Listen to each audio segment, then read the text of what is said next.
मैं आज आपको जो कहानी सुनाने जा रही हूँ ये 3 लड़कियों की है जो उसकी ज़िंदगी में इतने दर्द होने के बाद भी वो अपनी ज़िंदगी को कैसे जीती है और अपनी ज़िंदगी में कैसे कैसे नए मुकाम पे पहुँचती है, हमें दिखाया गया है। तो स्टार्ट करते हैं। कहानी के शुरुआत में हमें 3 लड़कियों को दिखाया जाता है जो रोमांटिक ड्रामा को देख रही होती है।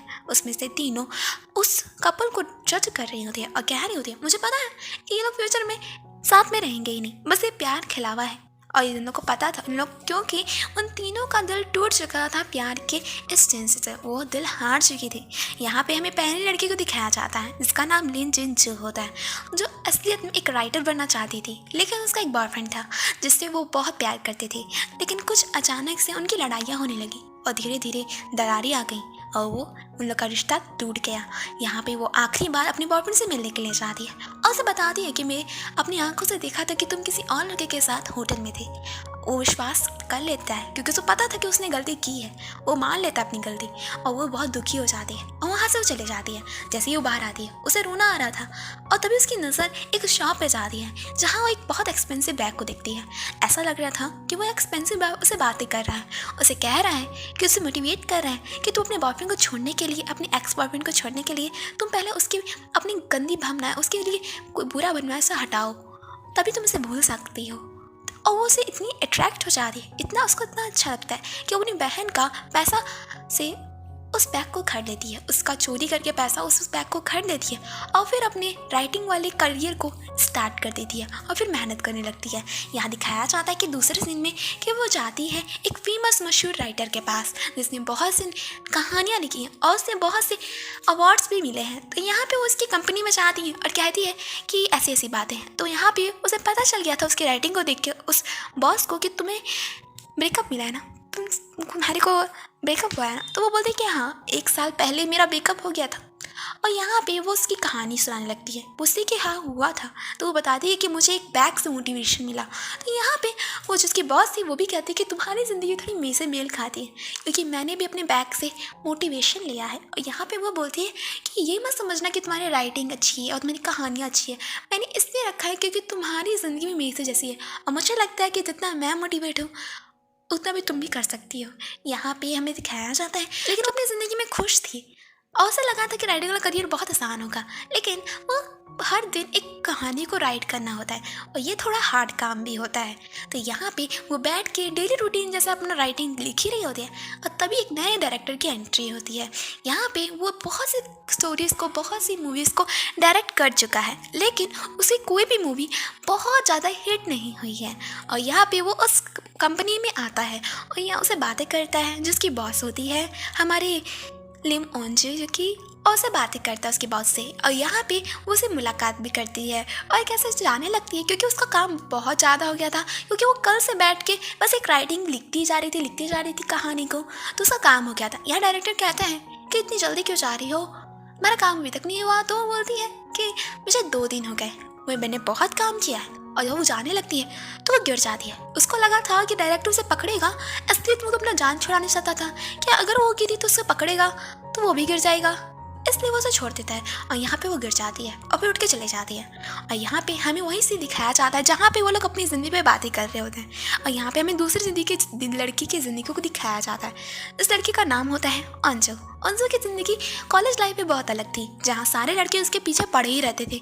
उसकी कॉलेज लाइफ इतनी अच्छी थी कि हर लड़का उसके साथ डेट पे जाना पसंद करता था और उसे प्रपोज करना चाहता था। यहाँ पे वो हर लड़के के साथ वो अपनी ज़िंदगी को सिंपल जीतना चाहती थी, वो किसी भी लड़के के साथ डेटिंग नहीं करना चाहती थी। जब भी उसे कोई प्रपोज करता था तो वो ना ही वॉयलेंस करके उसे शान से हैंडल करना पसंद करती थी और उसे शांतली मना भी कर देती थी। एक दिन क्या होता है कि जब वो लाइब्रेरी में थी तो उसे एक लड़का मिलने आता है। वो अलग अलग टाइप में आता, अलग अलग दिन आता, क्योंकि वो उसे इम्प्रेस करना चाहता था। वो चाहता था और उसे कहता है कि मैं तुम्हारे लिए एक कॉमेडी शो कर रहा हूँ, मैंने उसमें भाग लिया है क्योंकि हमारी हीरोइन को, जो हमारी अंजू है, उसको बहुत पसंद था कॉमेडी पीपल्स जो हंसाते हैं, इसलिए वो उसके चक्कर में कॉमेडी शो लिया था, उसमें भाग लिया था। यहाँ पे वो बोलता है, पहले दिन जाता है उसे बोलता है कि तुम आओगे कि नहीं, तो वो मना कर देती है। वो कहती है कि मैं नहीं आ सकती, मेरे पास टाइम नहीं है। और फिर वो दूसरे दिन आता है और कहता है कि मेरा शो है, मैं इन्हें खुद कर रहा हूँ, तो तुमको आना पड़ेगा। और यहाँ पे मैं पता चलता है कि वो डेली आकर अंजू के दिल में भी वो प्यार के खिलने लगे थे और उसे भी अट्रैक्ट होने लगा था। यहाँ पे वो उस दिन चली जाती है, उसका शो देखती है। यहाँ पे वो एक्टिंग कर रहा था, लेकिन जैसे ही वो सब कुछ ख़त्म हो जाता है तो जब देखने जाती है कि वो कहाँ है, तो देखती है कि जो लड़का था वो अपने जो सीनियर थे उसको डांट रहे थे, कह रहे होते कि तुमको एक्टिंग करने नहीं आता, कैसे गिनना था। और यहाँ पे वो देख के समझ जाती, उसे लगता है कि ये सब उसके चक्कर में हो रहा है। और जैसे लोग बाहर आते तो वो पूछती है कि तुम ये क्या, तुम वो सीनियर डांट क्यों रहे थे। तो वो बोलती है कि वो बोलता है कि मुझे डांट नहीं रहे थे, वो मुझे बता रहे थे कि मैं जैसे किया वो ऐसे नहीं करते, वो ऐसे करते हैं। यहाँ पे वो सोचती है अच्छा। तो उसके बाद वो दोनों जा ही रहे होते हैं। यहाँ पे वो लड़का वो बोलती है कि तुम मुझे हंसा सकते हो। और यहाँ से उन लोग का रिलेशनशिप धीरे धीरे उन्हें लगता है, उन लोग के दिल में प्यार आ जाते हैं। और धीरे धीरे प्यार होते होते शादी भी हो जाती है, और शादी के बाद एक बच्चा भी होता है।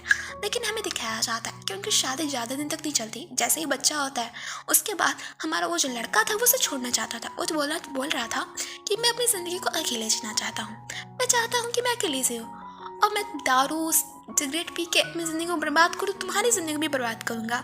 तो ये बोलते कि तुम इसे बंद क्यों नहीं कर देते। तो वो बोलता है नहीं, मैं नहीं चाहता कि तुम्हारी ज़िंदगी बर्बाद हो। वो असलियत में उसे छोड़ना चाहता था, लेकिन वो समझ नहीं आया।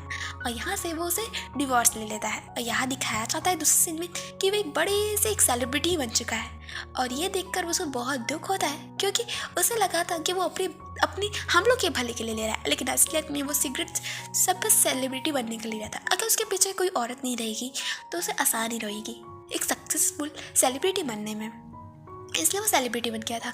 अब वो एक सिंगल मदर चाइल्ड बन गई थी, जिसे बहुत दर्दों का सामना करना पड़ता है, क्योंकि एक अकेली औरत एक बच्चे को पालने के लिए बहुत दर्द सहती है। कितना मेहनत लगता है अकेले बच्चे को पालने के लिए। और यहाँ पे बहुत मेहनत करती है। यहाँ उसके फ्रेंड्स लोग भी उसके साथ थी। यहाँ पे हमें दिखाया जाता वही सीन जहाँ पे वो लोग उसे रोमांटिक ड्रामा को देख रही थी, और उसमें से हमें तीसरी लड़की की ज़िंदगी को दिखाया जाता है।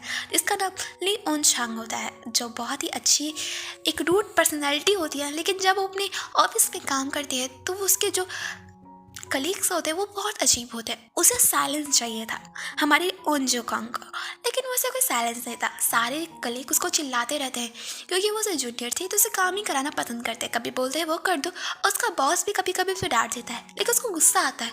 और एक बार कह भी दी थी कि आप लोग कैसे हैं, आप लोग भी तो इंसान हैं, आप लोग इतना चला कैसे सकते हैं, लेकिन कोई उसे इग्नोर कर देता है। यहाँ पे डिनर ऑफिस के जो होता है कलीग्स के लिए डिनर होता है, क्योंकि उन लोग की कंपनी बहुत हायर लेवल पे चली गई थी। तो यहाँ पे सब कोई ड्रिंक करता है। तो यहाँ पे हमारी ओन शांग नहीं पीती। तो यहाँ पे पूछता है बॉस कि तुम ड्रिंक क्यों नहीं कर रही हो। तो वो बोलती है कि इससे करने के बाद मेरा चेहरा बर्बाद हो जाएगा, और मैं नहीं चाहती कि मेरे शरीर में कोई दिक्कतें आए, तो इसलिए मैं ड्रिंक नहीं करती। तो वो बोलते हैं अच्छा। उसके बाद बोलते हैं कि तुम मुझे छोड़ देना मेरे घर। तो बोलती है ठीक, क्योंकि वो छोड़ना भी नहीं चाहेगी तब भी उसको छोड़ना ही पड़ेगा। जैसे ही वो उसको छोड़ने जाती है तो यहाँ पे वो कार में बैठा था और नशे में धुत था, और उसे कहने लगता है कि तुम मुझे बेबी करके बुलाओ, मैं जानू करके बुलाओ। तो यहाँ पे अंजुम अपने गुस्से को कंट्रोल करके रखे थे, लेकिन उसका गुस्सा इतना ज़्यादा आ गया था कि वो अपने गुस्से को कंट्रोल नहीं करती, और गाड़ी से उतर के उसको मारने के लिए दौड़ लेती है। और फिर हमें दूसरे दिखाया जाता है दूसरे सीन में वो अपने से एक बिजनेस करना चाहती थी, इसलिए वो एक फेमस और एक अच्छी जिसके पास बहुत ज़्यादा पैसा हो, इसलिए एक शॉपकीपर के पास जाती है जिसका दुकान बहुत ही अच्छा चलता था। और उस लड़के का बहुत ही अच्छा दुकान चल रहा था, लेकिन उसके माता पिता उसको सपोर्ट नहीं किए थे। वो अकेले ही अपने शॉप को चला रहा था, लेकिन उसके जो माता पिता है उन्हीं लोग का शॉप था, और वो उससे बहुत पैसा कमाया था। तो वो चाहता था कि वो उसके बिजनेस में फंड में पैसा भी खर्च करे। तो वो चाहती थी कि तुम अगर अपने पेरेंट्स से बात करोगे तो तुम हमारे बिजनेस में आ सकते हो, क्योंकि तुम्हारा ये शॉप किसी और का है। अगर तुम अपने माता पिता से बात करते हो तो बहुत अच्छा होगा। तो यहाँ पे वो बोलता है कि मेरे माता पिता से मेरे से बात ही नहीं हो रही है कुछ दिनों से। तो बोलती ठीक है, लेकिन तुम पहले बात तो करो। तो वो लोग बहुत कोशिश करते हैं और कुछ दिन तक जाते हैं, लेकिन कुछ असर नहीं होता, क्योंकि वो बार बार मार खा के वापस आ जा रहे थे, क्योंकि उसके माता पिता उसको भगा दे रहे थे।